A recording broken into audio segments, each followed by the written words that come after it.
Հոկտեմբերի 18-ից 30-ը Հայաստանը կհյուրընկալի ՄԱԿ-ի կենսաբանական բազմազանության մասին կոնվենցիայի կողմերի 17-րդ համաժողովը, COP17-ը։ Միջոցառման շրջանակում առանցքային ուշադրություն է դարձվում անվտանգության բոլոր բաղադրիչներին։ Արդեն իսկ նշանակվել են անվտանգության պատասխանատուներ եւ համակարգողներ։ Միջոցառումը իր հնչեղությամբ եւ մեծածավալությամբ նախադեպ է Հայաստանի Հանրապետության համար։ Միջոցառման միջուկային անվտանգության ապահովման համակարգող է հանդիսանում ներքին գործերի նախարարության փրկարարծառայության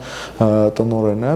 Համաժողովին մասնակցելու են մի շարք պետությունների ղեկավարներ, բարձրաստիճան պաշտոնյաներ եւ միջազգային կազմակերպությունների ներկայացուցիչներ, ինչը պահանջում է միջոցառման ճիշտ պլանավորում եւ բարձր մակարդակի պատրաստվածություն։ Փրկարարծառայության կողմից հրավերներ են ուղարկվել միջազգային փորձագետներին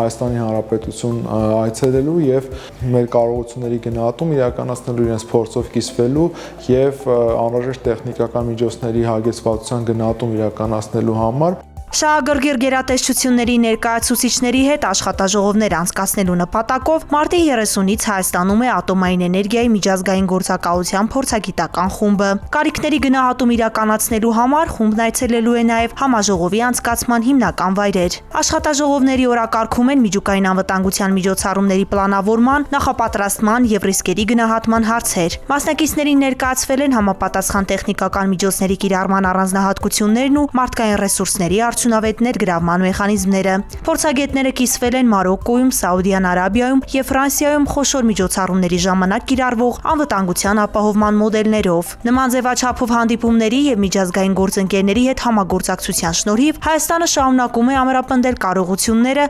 ապահովելու COP17 համաժողովի անվտանգ եւ արդյունավետ անցկացումը։